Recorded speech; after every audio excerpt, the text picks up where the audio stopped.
so grateful ya. Now we will start our lesson science. So please prepare yourself, prepare your textbook, notebook, and your pen. So are you ready? Okay, let's start now. Oke, kita masuk pada poin yang kedua, yaitu susunan rangka tubuh manusia. Nah, kalau pada waktu yang lalu kan kita telah membahas tentang poin pertama, yaitu tulang. Nah, sekarang kita masuk pada poin yang kedua, yaitu susunan rangka tubuh manusia.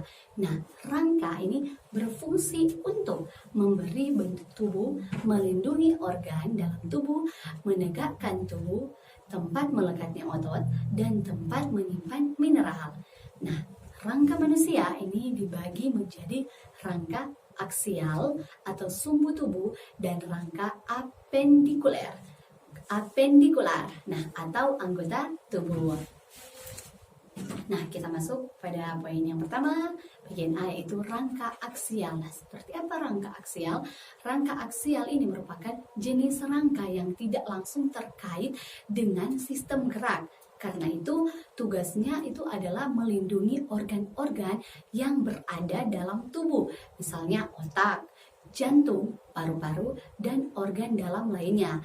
Nah, rangka aksial ini dia terdiri atas tulang tengkorak, tulang belakang, tulang dada, dan tulang rusuk.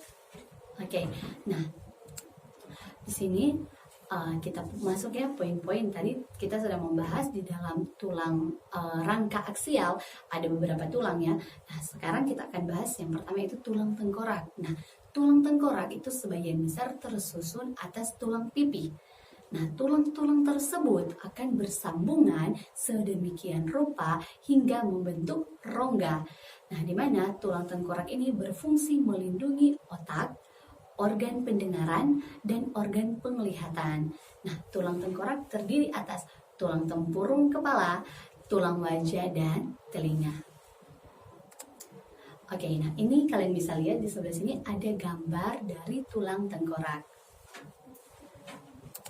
Oke, nah yang kedua yaitu tulang belakang. Nah, tulang belakang ini berfungsi untuk menopang berdiri tegaknya tubuh, menyangga tengkorak, dan tempat melekatnya tulang rusuk. Nah, di sini kalian bisa lihat gambarnya, perhatikan baik-baik. Oke, seperti itu ya.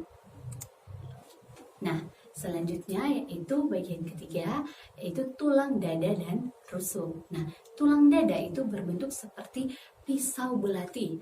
Nah, tulang dada ini terdiri atas 3 bagian, yaitu hulu, badan, dan 7 pedang. Nah, di mana bagian hulu ini merupakan tempat melekatnya tulang selangka, dan bagian badan ini merupakan tempat melekatnya rusuk sejati. Nah, terus tulang rusuk itu seperti apa? Tulang rusuk itu berbentuk bentuknya itu tipis, berbentuk pipi, dan melengkung. Nah, tulang rusuk ini bersama-sama dengan tulang dada membentuk rongga dada untuk melindungi jantung dan paru-paru. Nah, tulang rusuk ini dibedakan menjadi 3 bagian, yaitu tulang rusuk sejati, tulang rusuk palsu, dan tulang rusuk yang melayang.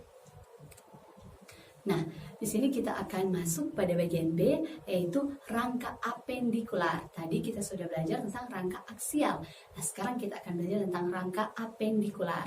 Nah, rangka ini merupakan jenis rangka yang langsung terkait dengan sistem gerak. Kalau yang aksial tidak terkait kan dengan sistem gerak. Kalau ini langsung terkait dengan sistem gerak.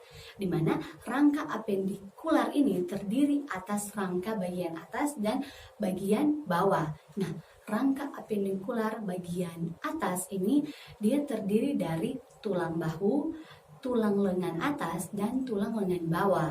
Nah, kalau rangka apendikular bagian bawah ini dia terdiri atas tulang pinggul dan tulang kaki. Oke, saat ini kita akan masuk pada poin yang ketiga, yaitu hubungan antar tulang. Nah, hubungan antar tulang itu disebut dengan artikulasi atau persendian. Nah, anggota tubuh kita ini bisa melakukan berbagai macam gerakan. Contohnya lengan kita. Lengan kita bisa kita gerakkan ke atas, ke bawah, ke kiri, ke kanan, dan ke segala arah. Tetapi di sini ada juga anggota tubuh yang gerakannya itu terbatas. Nah, di sini kita akan pelajari ada beberapa jenis hubungan antar tulang itu yang dibedakan menjadi 3, yaitu yang pertama sendi mati atau sinertropis. Nah, sendi mati ini merupakan hubungan antar tulang oleh serabut jaringan ikat sehingga tidak dapat digerakkan. Namanya juga sendi mati, otomatis dia kaku ya, seperti ini, tidak dapat digerakkan. Nah, tulang penyusun tengkorak ini merupakan salah satu contoh dari sendi mati. Kenapa? Karena tulang penyusun tengkorak ini tidak dapat digerakkan karena sambungan antar tulang pada tengkorak ini mengalami penyulangan atau osifikasi. Nah, hubungan antar tulang tengkorak itu disebut dengan sutura.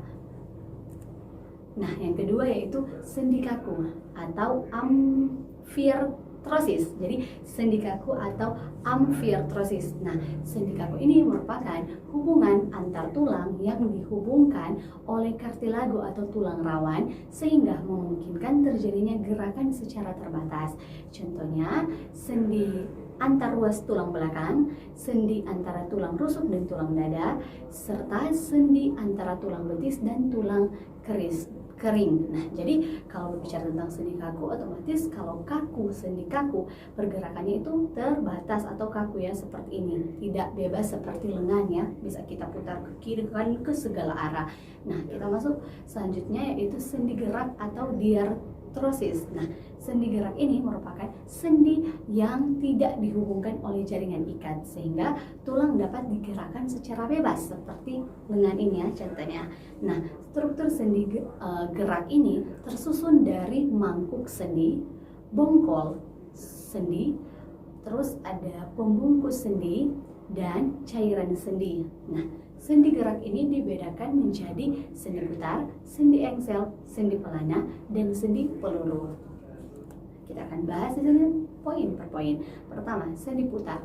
Nah, sendi putar ini memiliki hubungan di mana ujung tulang yang satu berbentuk cincin bulat seperti ini yang dapat diputar, sedangkan ujung tulang yang lain itu berbentuk poros yang masuk ke dalam cincin tersebut sehingga memungkinkan terjadinya gerakan memutar. Namanya sendi putar berarti dia akan memutar. Nah, contohnya itu kita bisa lihat bahwa pada persendian antara tulang tengkorak dengan tulang leher. Oke, yang kedua yaitu sendi engsel. Nah, sendi ini hanya memungkinkan terjadinya gerakan ke satu arah saja, seperti ke depan dan ke belakang. Nah, mirip dengan engsel pintu ya. Contohnya kita bisa lihat pada sendi pada lutut, siku, dan ruas antar jari. Nah, yang ketiga kita akan membahas tentang sendi pelana. Nah, sendi ini terdapat pada 2 buah tulang yang berbentuk seperti pelana. Dengan adanya sendi ini, tulang bisa digerakkan ke 2 arah, berbeda dengan sendi engsel hanya ke 1 arah. Nah, seperti ke depan atau ke belakang dan ke kiri atau ke kanan. Nah, contohnya dari sendi pelana ini yaitu sendi tulang ibu jari serta antara tulang telapak tangan dan ruas jari tangan. Oke, selanjutnya kita masuk pada poin yang keempat yaitu sendi peluru. Nah, sendi peluru ini merupakan sendi yang dapat bergerak ke segala arah. Contohnya bisa kita lihat pada sendi antara gelang bahu dan tulang lengan atas, dan juga bisa kita lihat pada antara gelang pinggul dan tulang paha.